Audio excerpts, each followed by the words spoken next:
Coming up on Inside Lehman, imagine paying your bills with digital currency instead of credit or regular money. It could be in your future, but there are issues to resolve. So much of who we are is determined at a very young age. We'll explore the latest priorities of early childhood education. Plus, the medical world takes a hard look at how to contain infectious diseases. You can play an important part in that. We'll explain. And we'll go behind the scenes to see how music influences your experience at the movies. So, sit back and relax because Inside Lehman starts now.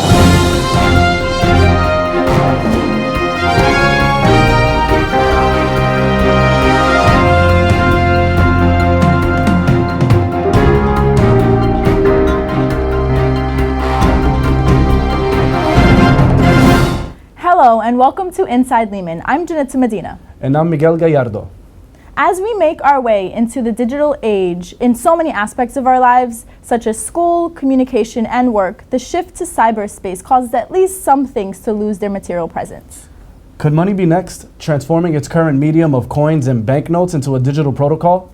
Inside Lehman's Lilia Udina has the story. Bitcoin is a digital currency, but exactly who created it is unknown.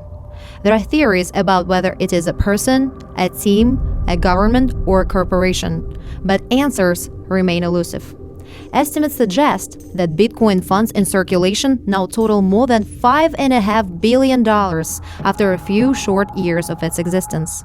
Bitcoin, strictly speaking, is the unit of account of a peer-to-peer transaction network. The idea is so complex and advanced that many people still do not truly understand how it works. I just know that it's a protocol somebody developed, someone on the West Coast, and that's the electronic form of money, transfers and stuff.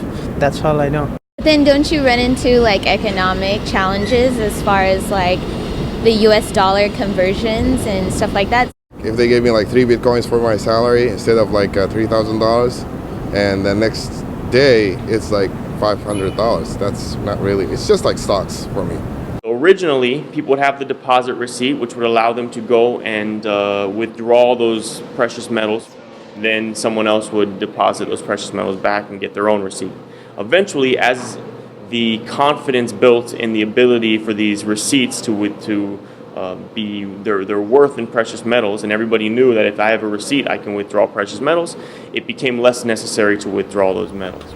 Bitcoin uses a computer protocol that requires the solving of a series of algorithms or complicated math puzzles in order for a new Bitcoin to be created.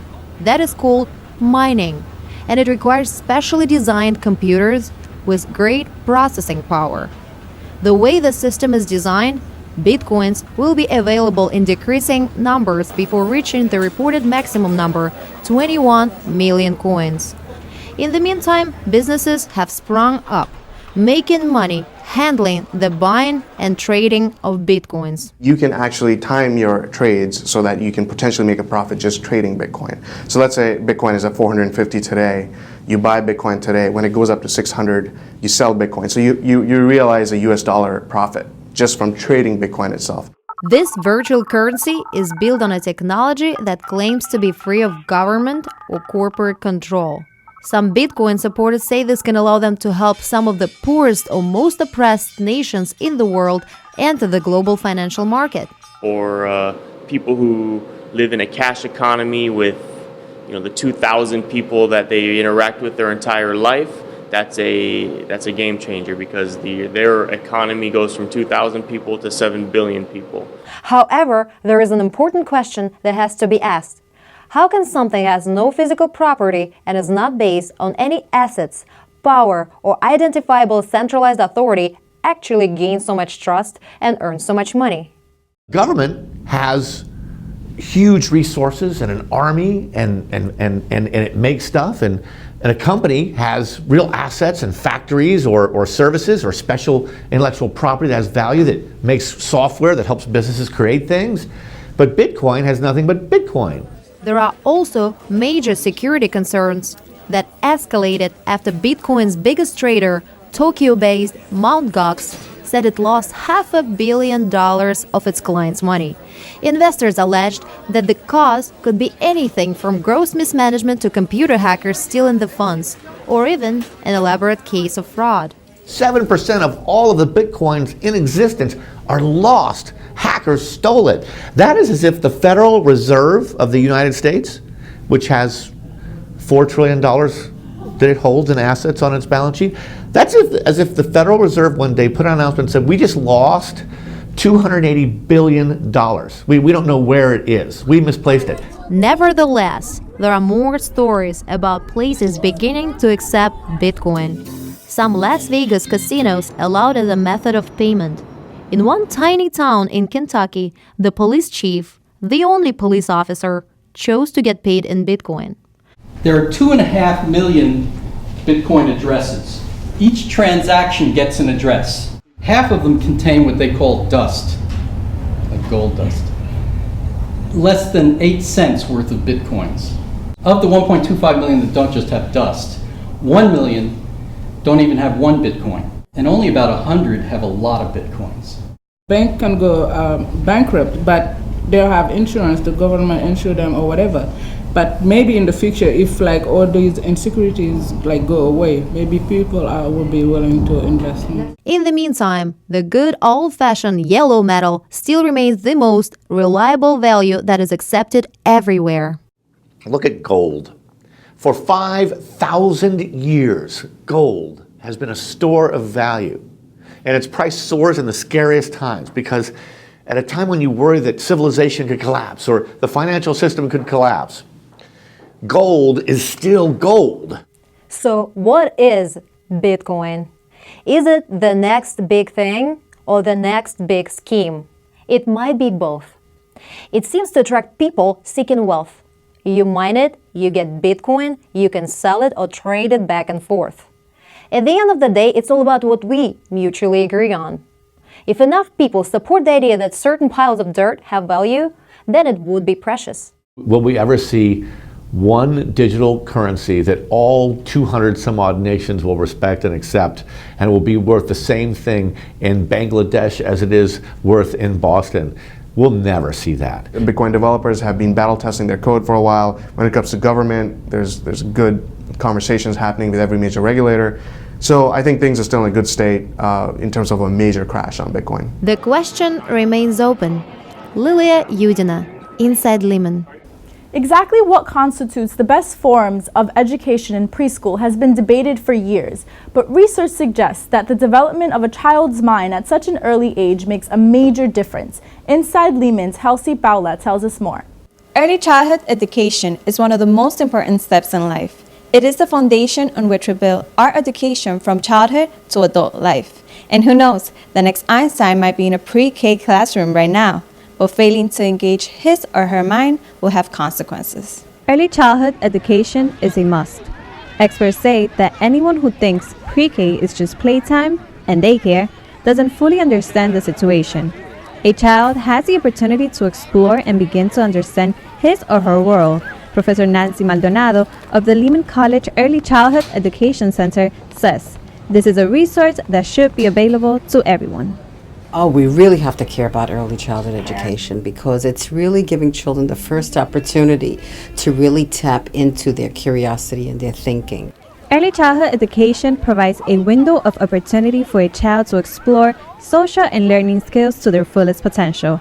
Children at this age are inquisitive and are driven to explore. And one of the best ways to take advantage of that is through shared reading experiences. It's certainly important for children to be read to. It stretches their imagination a little bit, a lot even. It expands their base of information about the world, and it prepares them for interactions as they get older that they may not have had in person. So a child that lives in New York City, for example, may not have been in the country before. They may not have been on a farm. And so experiences like reading about, farm life or animal life or going to the zoo is a way to connect those experiences as they get older.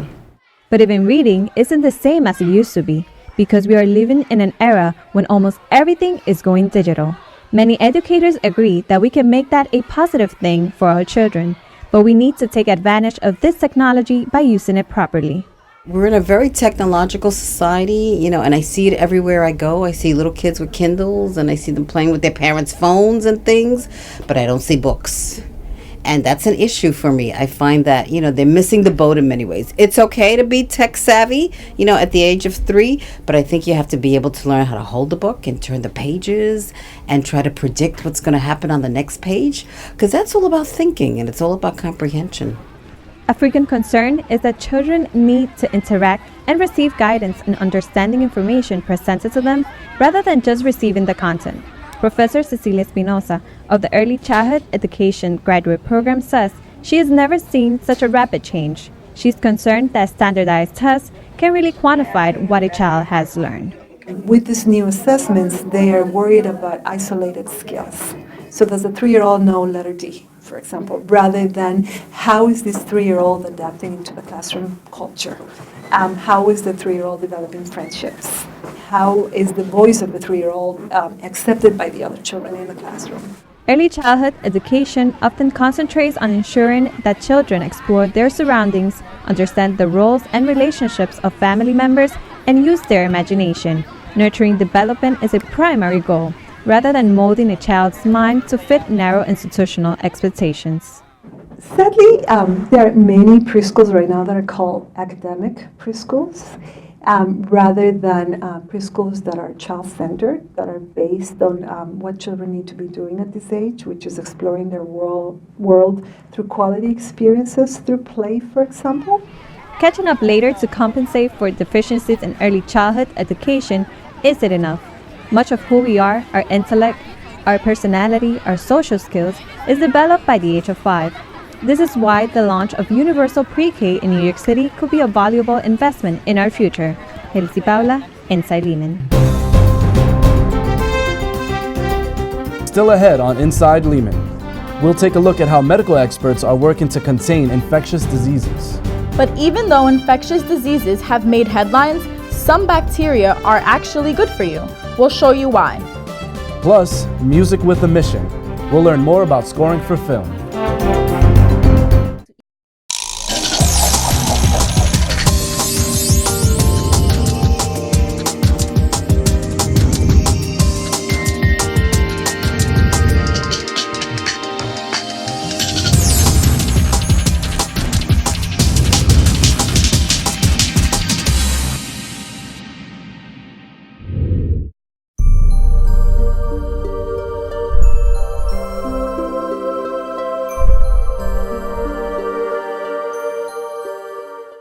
Welcome back to Inside Lehman. I'm Janitza Medina.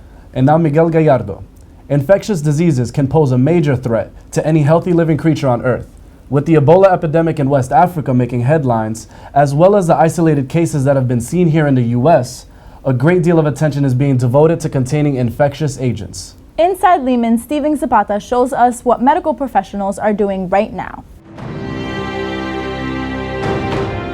Here in the US, Ebola is definitely in the public consciousness. Many people still don't understand that the best weapons against this disease are knowledge and appropriate action.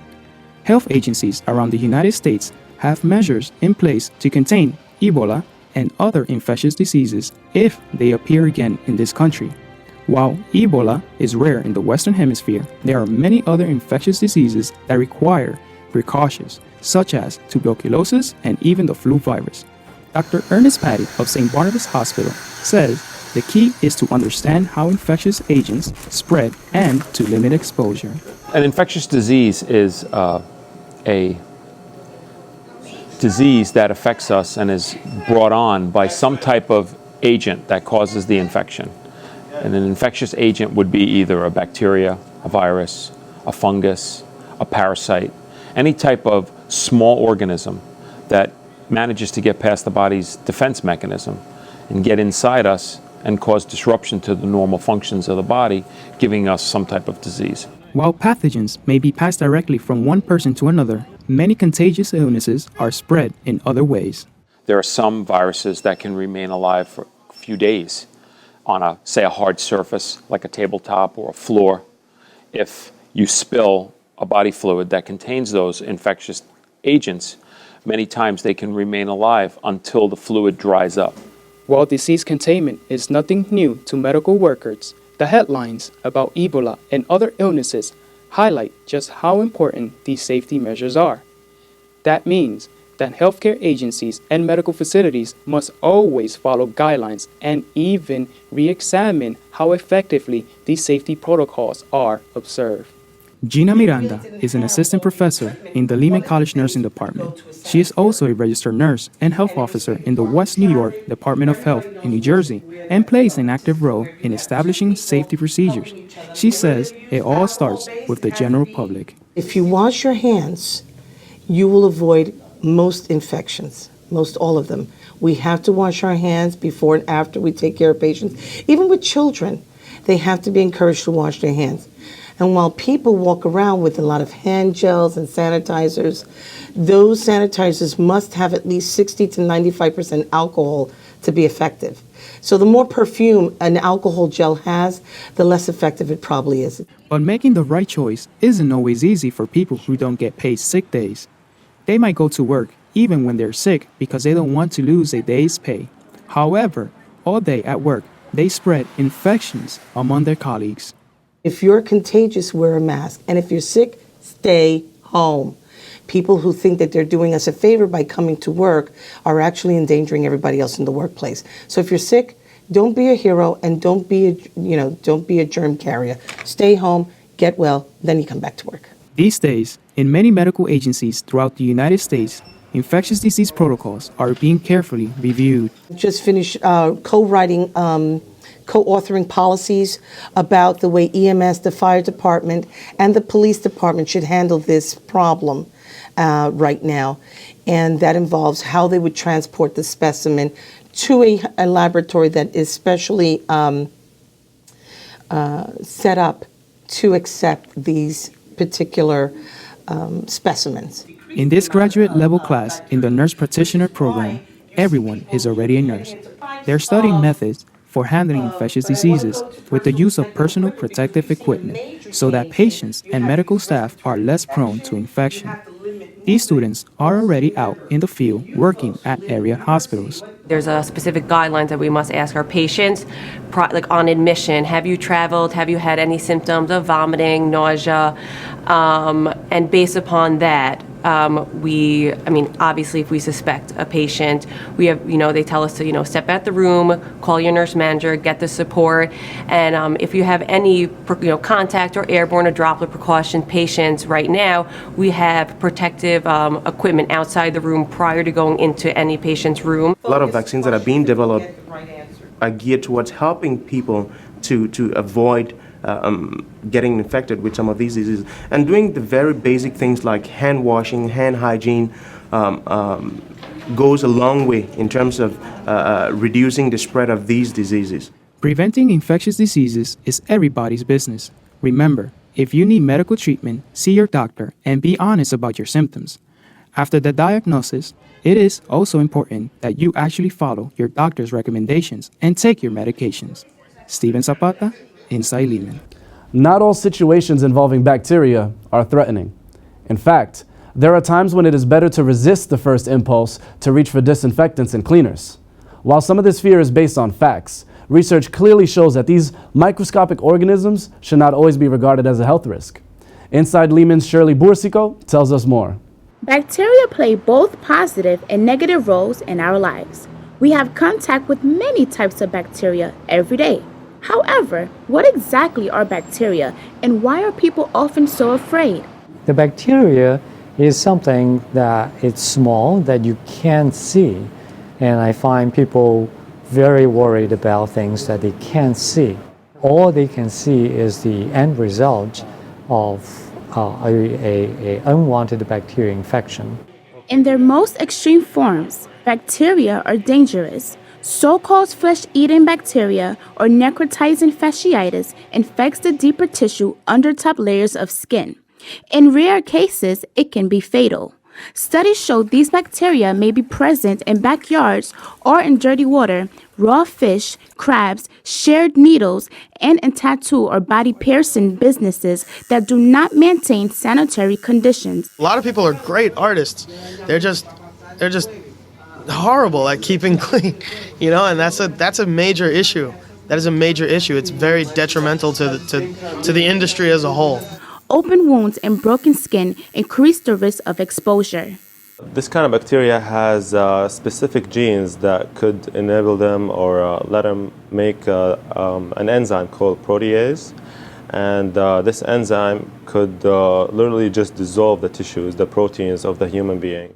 The study of experimental microbiology helps separate fact from fiction. How does one know the signs and symptoms of flesh-eating bacteria? In as little as 2 days, a wound may begin swelling and produce fever. By day 3, the patient will be in severe pain. And if the patient didn't do anything about it, by day 4, they go into a shock and eventually death.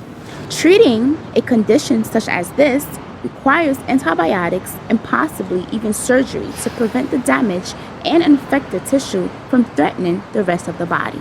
If the infection is on the top, on the epithelial surface of the skin, then usually doctors treat it with oxygen by providing hyperbaric treatment, so treating with 100% oxygen, and they prescribe antibiotics. Luckily for us, cases involving flesh-eating bacteria are very rare, and a rapid medical response may limit the formation of toxin in the body.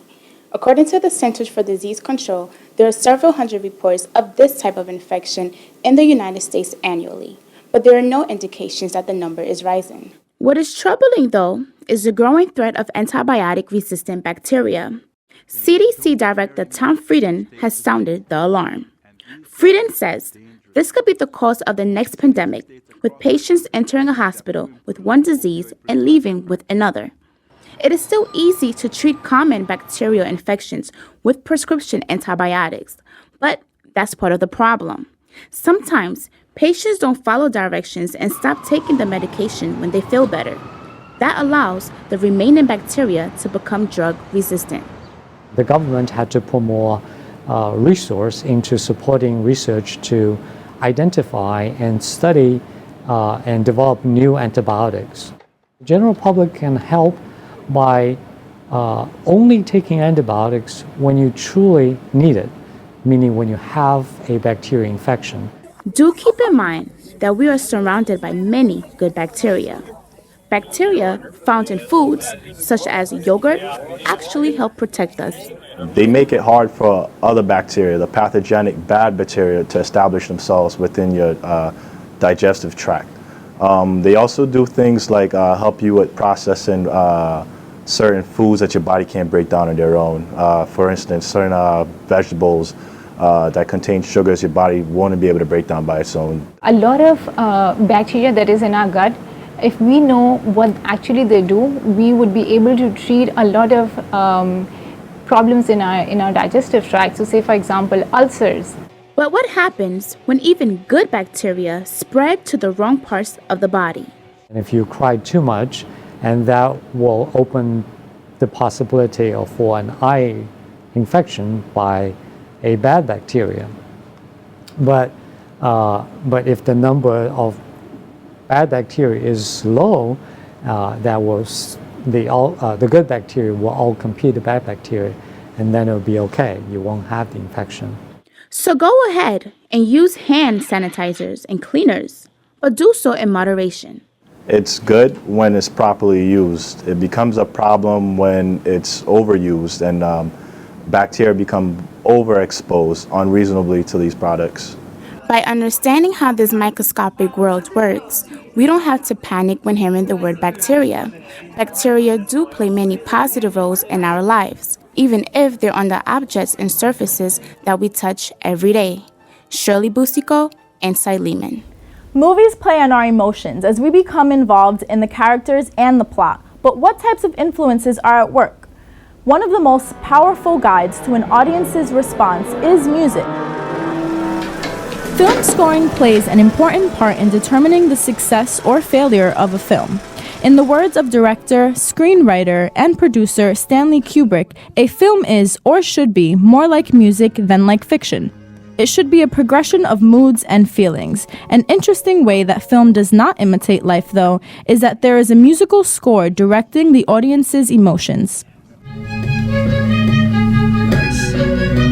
This is how it all comes together in a studio, as musicians, composers, and audio engineers prepare a type of music that is specifically crafted to complement and enhance a visual experience. Michael Bacon is an accomplished singer, songwriter, and composer for film and television with many awards to his credit. I'm tired of roaming around and I'm gonna be back home. There's a path that leads back to my Adirondack. As a musician, he works as a soloist or with his brother, actor Kevin Bacon, when they perform as the Bacon Brothers. But in this studio, he's helping students develop their own talents by teaching scoring for film at Lehman College. It is an art that was developed at the beginning of the 20th century to add mood and even to mask the loud mechanical sounds of early film cameras. Composers who ended up in Hollywood, most of them fleeing, discrimination or persecution in Eastern Europe, they were all operatic composers, and most of them were Wagner aficionados. So they took their knowledge and love of opera and imposed it on the art of film scoring in the late 20s. Before a recording even begins, students examine a pool of movie clips and begin the process of imagining the score for the film.